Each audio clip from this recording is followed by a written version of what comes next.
Let's improve English. उसका गुस्सा उस पे हावी हो गया। वो मैच में मुझ पे हावी हो गया। अपने डर को खुद पे हावी मत होने दो। मैं इस फेलियर को अपने ऊपर हावी नहीं होने दूंगा। उसे मात देना मेरे लिए एक चुनौती है। तुम्हें अपने उतावलेपन को खुद पर हावी नहीं होने देना चाहिए था। उसकी भावनाएं उस पर हावी हो जाती है। जब हम ऐसी बातों को इंग्लिश में कहना चाहते हैं तो कैसे कह सकते हैं, मैं आपको इस वीडियो में बताऊंगा। इस वीडियो को एंड तक ज़रूर देखना। मैं आपको एक ऐसा स्ट्रक्चर बताने वाला हूं जिसका यूज़ करके आप ऐसी बातों की इंग्लिश कह सकते हैं कि कोई चीज़ मेरे ऊपर हावी हो गई।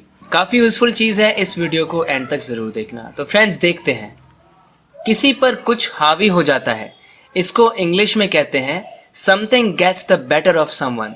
Something gets the better of someone. इस समथिंग की जगह पे वो चीज़ आ जाएगी जो चीज़ हावी हो रही है। And gets the better of someone, इस समवन की जगह पे वो इंसान आ जाएगा जिस पर कोई चीज़ हावी हो रही है।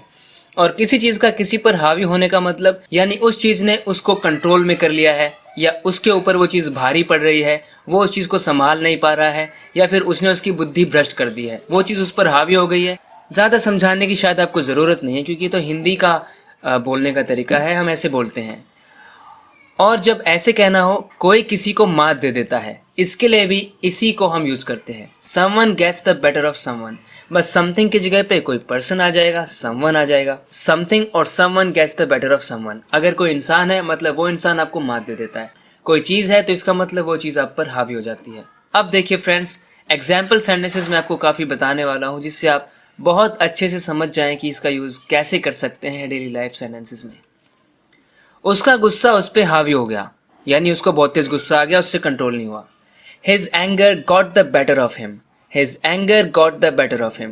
यहाँ पर मैं आपको बताना चाहता हूँ कि better की जगह पे आप best भी बोल सकते हैं। His anger got the best of him और got the better of him, यानी कि गुस्सा उस पर हावी हो गया। वो मैच में मुझ पे हावी हो गया, यानी वो जीत रहा था, मैं हार रहा था, वो मुझ पर हावी हो गया। He got the better of me in the match. He got the better of me in the match. इसको इस वे में भी हम समझ सकते हैं कि उसने उस मैच में मुझे मात दे दी। अपने डर को खुद पे हावी मत होने दो। Don't let your fear gate the better of you. Don't let your fear gate the best of you. तो यहाँ पर कुछ होने देना यानी कि लेट का use.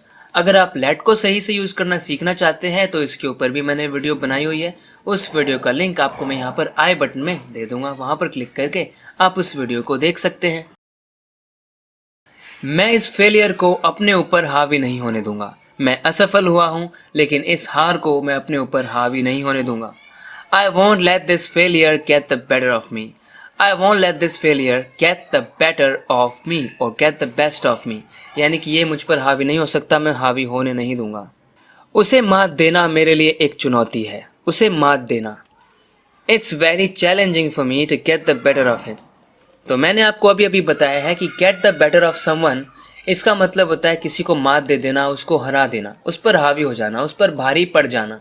So it's very challenging for me, या हम कह सकते हैं it's a challenge for me to get the better of him. तुम्हें अपने उतावलेपन को खुद पर हावी नहीं होने देना चाहिए था, यानी कि किसी ने जल्दबाजी में आकर कोई गलती कर दी, फिर हम उससे कह रहे हैं कि यार ये तो गलती हो गई तुमसे। उतावलेपन को खुद पर हावी नहीं होने देना चाहिए था। You should not have let your impatience get the better of you. You shouldn't have let your impatience get the better of you. यानी आपका impatience आप पर हावी हो गया, आप कंट्रोल नहीं कर पाए अपने आप को।